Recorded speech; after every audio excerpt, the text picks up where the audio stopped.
Now, how do you state your research question or purpose precisely and completely? So make sure that you are naming the variables that you studied, the materials that are going to be used, and how you're going to take measurements. Your purpose should not be look and see. So we're going to treat the animals with this chemical and look and see how they respond. That's what we call a fishing expedition. It's not based on a scientific premise, so it's not very popular to reviewers for this kind of a setup. The question should be the logical conclusion of filling the gaps or the unknowns or solving the problem. And a lot of times I'll see introductions that are not written in this sequence of logic. So an example of a nicely stated research question is as follows. The main objective of this study was to assess the feasibility and accuracy of selecting low cadmium wheat lines during grain filling using cadmium concentration in the terminal tissues. So it's measurable,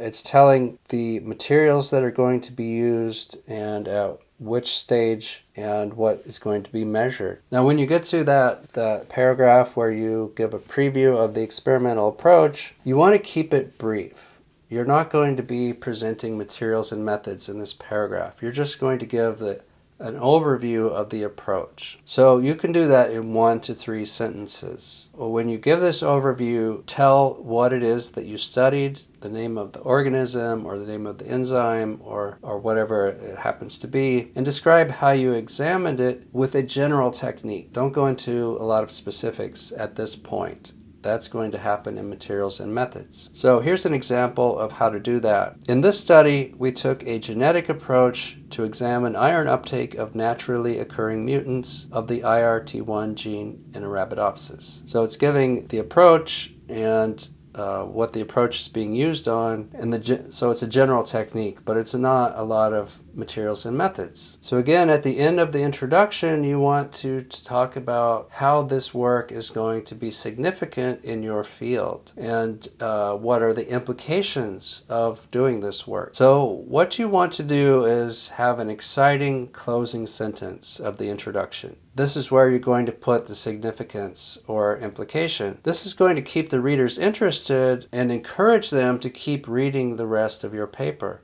so that they'll eventually cite your paper. And it also gives them additional context for interpreting the results and understanding the discussion. Here's an example of a significance sentence at the end of an introduction. The results of this study increase our fundamental understanding of cancer biology and will lead to predictive tools that will inform specific personalized treatments. So what are the common problems of an introduction? Now that we've talked about how to do it and a little bit about how not to do it, let's look at some of these common problems. First of all, a common problem is having missing elements or misstated elements or obscured elements. And we had an example of that earlier with the psychologists and linguists turning their attention to something. Another common problem is writing a mini review article that does not funnel to the research question. So that leaves the readers confused about where you're going with the article. Another common problem is that the introduction is too long and it's rambling and it's going off topic and it's talking about things that might lead the reader to expect that they'll be addressed later in the paper, but they're not going to be addressed later in the paper. So keep it short and keep it focused. The fourth common problem is that the context or background doesn't match well with the eventual objectives. Now we have reached our action list for this week. All right, so what do you need to do this week to write the introduction section? Let's take a look. First, and I want you to do this first, is to clearly define your research question or purpose. Now, that's not as easy as it sounds. And in practice, sometimes the research question that you're going to write your paper with is not the one that you started doing the experiments with.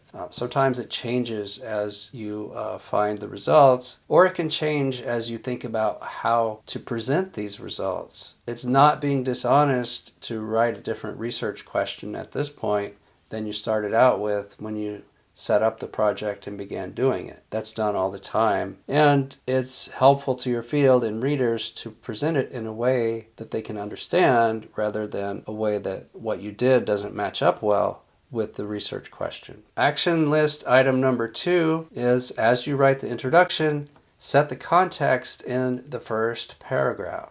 Item number 3, in the first few paragraphs, give the background and funnel down to the knowledge gaps. Then state the research question or purpose in place in the paragraphs of the introduction section.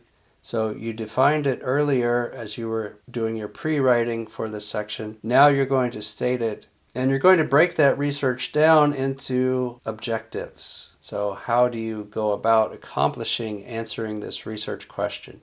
You do that by carrying out some objectives. And then you're going to finish off the section by explaining the significance of your study. Let's wrap up this lesson by looking back at the learning outcomes. So by the time you complete this lesson, you will be able to explain the purpose of an introduction, explain the key elements of an introduction section, structure your introduction section to funnel from general to specific, signpost all the key elements of the introduction, and avoid the common problems of the introduction section. Make sure you have accomplished all of these learning outcomes before you move on to the next lesson.